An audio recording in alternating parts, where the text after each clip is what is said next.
Hello friends, welcome back to my channel earth mom Dehradun. मैं हूं ज्योति। स्वागत है आप सभी का मेरे चैनल में नए जुड़े हैं तो एक छोटी सी रिक्वेस्ट, चैनल को सब्सक्राइब करे बिना बिल्कुल मत जाइएगा, वीडियो को एंड तक ज़रूर देखना और साथ ही साथ नीचे एक बेल नोटिफिकेशन है, इसको ज़रूर हिट करना ताकि मैं जब भी कोई न्यू वीडियो अपलोड करूँ आप सभी को उसका नोटिफिकेशन मिल जाए।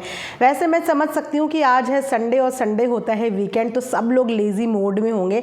इनफैक्ट मैं भी आज बहुत ही ज़्यादा लेज़ी मूड में थी, लेकिन वीडियो बनानी भी ज़रूरी होती है बिकॉज़ आई नो कि आप सब लोग वीडियो का इंतज़ार करते हैं और हर किसी ऑडियंस का फेवरेट कोई अलग ही होता है।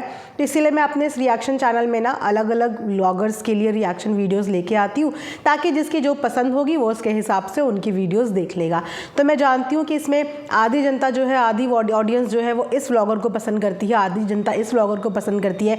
इसीलिए मैं हमेशा कोशिश करती हूँ कि मैं अपने चैनल में आपको वैराइटीज़ दे पाऊँ, अलग अलग व्लॉगर्स पे बात कर पाऊँ, उनके रिएक्शंस आपके लिए लेके आ पाऊँ। तो अगर आपका भी कोई ऐसा प्रॉब्लमेटिक व्लॉगर है या आप चाहते हैं किसी पर्टिकुलर सेलिब्रिटी के ऊपर मैं रिएक्शन वीडियो बनाऊँ या अपना रिव्यू लेके आऊँ, तो कमेंट सेक्शन में ज़रूर बताना, क्योंकि मुझे भी थोड़ा सा टाइम चाहिए होता है। अगर आपके डिमांड पे मुझे कोई रिएक्शन देना है तो उसके लिए मुझे भी अपने एंड पे रिसर्च करनी होती है। तो आप लोग कमेंट सेक्शन में ज़रूर बता दीजिएगा, मैं अपने एंड पे ट्राई करूँगी आप सबके लिए उस व्लॉगर के ऊपर एक बढ़िया सा रिएक्शन वीडियो लेके आने का।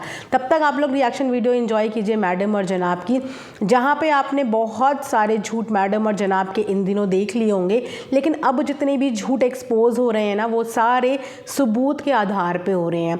तो वीडियो शुरू करने से पहले ही, मतलब शुरू करते साथ ही आप लोगों को एक और झूठ एक्सपोज करती हूँ और उसके बाद आपके सामने और भी बढ़िया रिएक्शन वीडियो लेके आऊँगी, लेकिन स्टार्टिंग में ही आप लोगों का टाइम वेस्ट नहीं करती, यहीं पे बम फोड़ देती हूँ। तो ये सबको पता है कि मैडम और जनाब के घर पे अवार्ड आया है, ये भी सबको पता था कि वह अवार्ड जो था वो पहले से ही ओपन था, लेकिन जनाब ने ये प्रिटेंड किया कि अभी अभी वो अवार्ड जो है वो खुला है। ये भी सबको पता है कि मैडम ने भी वो अवार्ड देख चुका था, लेकिन फिर भी उन्होंने प्रिटेंड किया कि ये अवार्ड उन्होंने अभी अभी फ्रेश देखा है। मैडम ने भी अवार्ड में जो लिखा था वो पूरा कंटेंट पढ़ा, जनाब ने भी वो कंटेंट पढ़ा। अब आपको मैं बताती हूँ कि वो कंटेंट क्यों पढ़ा गया। एक्चुअली वो कंटेंट पढ़ा इसीलिए गया क्योंकि वो कंटेंट लिखवाया ही मैडम और जनाब ने था। जी हाँ, अब आप सोच रहे होंगे कि मैं ऐसा क्यों बोल रही हूँ, तो मैं आपको ये बात क्लियर कर देती हूँ कि कोई दुबई से वो अवार्ड नहीं भेजा गया, किसी ने भी, वो फ़ैन ने वो अवार्ड नहीं भेजा। ये सिर्फ ऑडियंस को गुमराह करने की एक ट्रिक है, क्योंकि अभी तक मैडम और जनाब अपनी हार को एक्सेप्ट नहीं कर पा रहे हैं। तो अब कुछ तो करेंगे।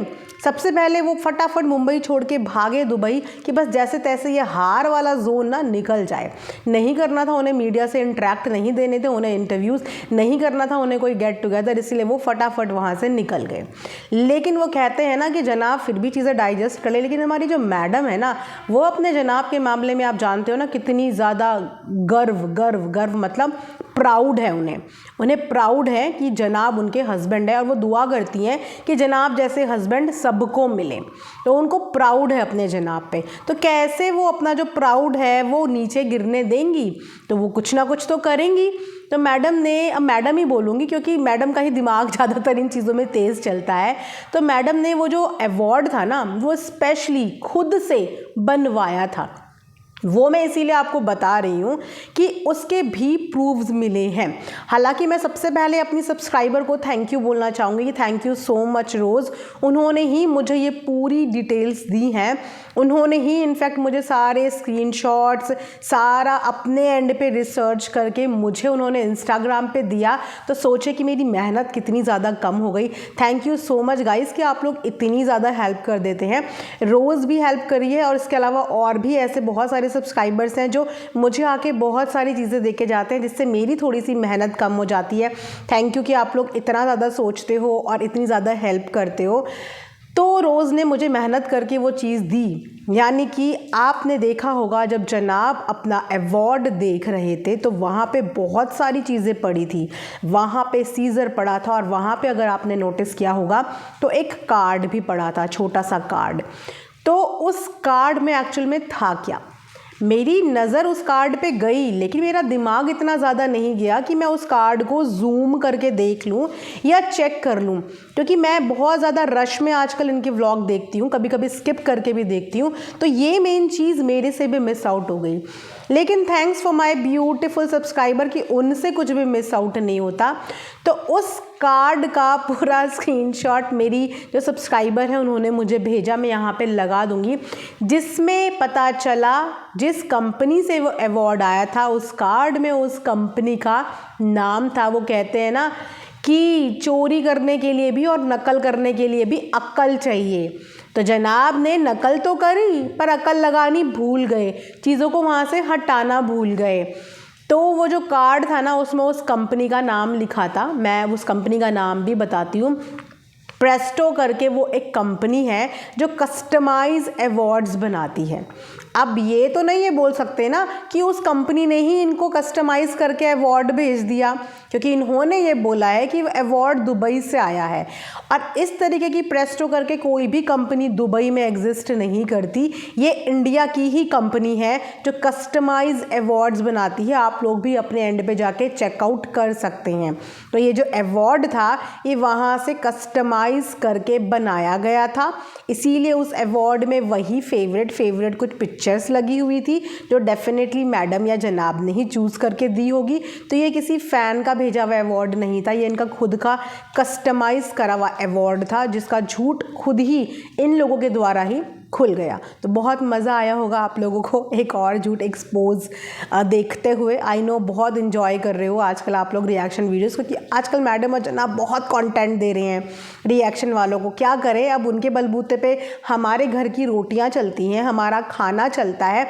कितना ध्यान रखते हैं वो, हमें खुद ही कंटेंट प्रोवाइड कर रहे हैं कि ये लीजिए ये कंटेंट है, प्लीज़ इस पर रिएक्शन दीजिए, प्लीज़ इस पर वीडियो बनाइए। तो देखिए वो हमारा ध्यान रखते हैं और हम उनका इक्वल ध्यान रखते हैं कि हम उनको डिसअपॉइंट नहीं करते।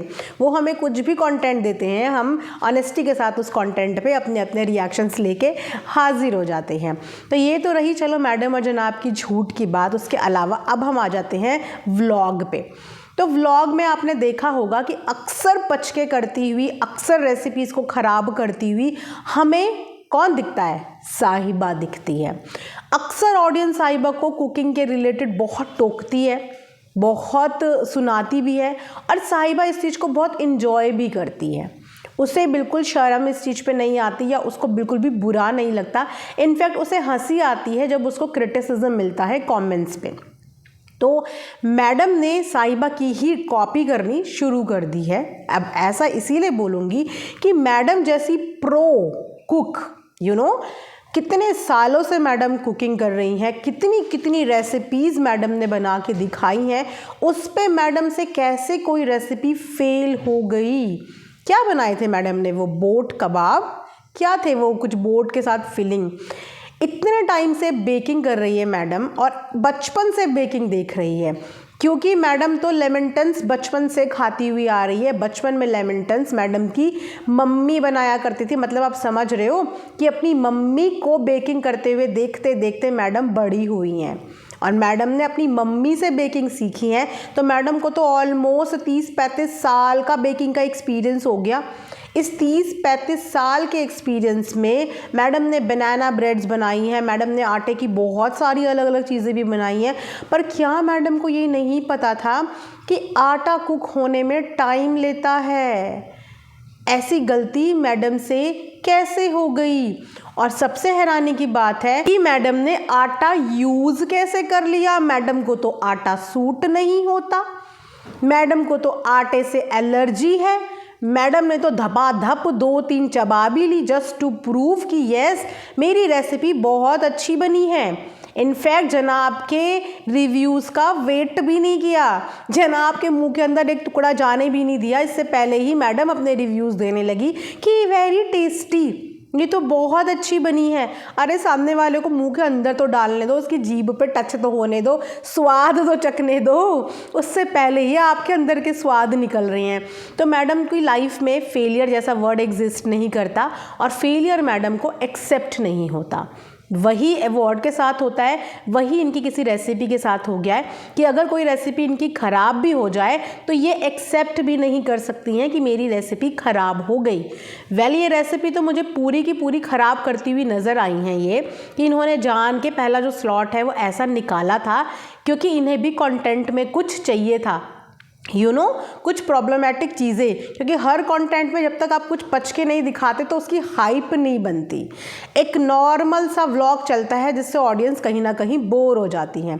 तो ये ड्रामा जो करना सीख रही हैं, धीरे धीरे साहिबा को कॉपी करना सीख रही हैं, वरना मैडम जैसी अव्वल दर्जे की शेफ़ से हम ये छोटी छोटी भूल तो एक्सपेक्ट भी नहीं कर सकते। तो वो भूल हो गई, अब क्या करें, खाना भी है। ये भी नहीं बोलूँगी कि मेरी भूल हो गई तो मेरी रेसिपी ख़राब हो गई। मेरी रेसिपी कभी ख़राब नहीं हो सकती। जो मैं बनाऊँगी वो हमेशा अच्छा ही बनेगा, चाहे दुनिया उसकी तारीफ़ ना करे, मैं अपने मुंह से अपने मुंह मियाँ मिट्ठू ज़रूर बनूँगी। तो ये कुछ व्लॉग में हुआ था। इसके अलावा बाकी के जो भी रिएक्शंस हैं वो नेक्स्ट वीडियो में कवर अप करेंगे। आप लोगों को ज़्यादा बोर नहीं करूँगी, क्योंकि आई नो कि आज वीकेंड है आप लोगों के लिए, इसलिए छोटी सी एक रिएक्शन वीडियो बना दी ताकि आप फटाफट इसे देख लें और जल्दी से कमेंट कर लें और उसके बाद अपना वीकेंड एंजॉय करें। मिलेंगे नेक्स्ट वीडियो में, तब तक अपना ध्यान रखिए and please do comment. Thanks for watching earth mom Dehradun.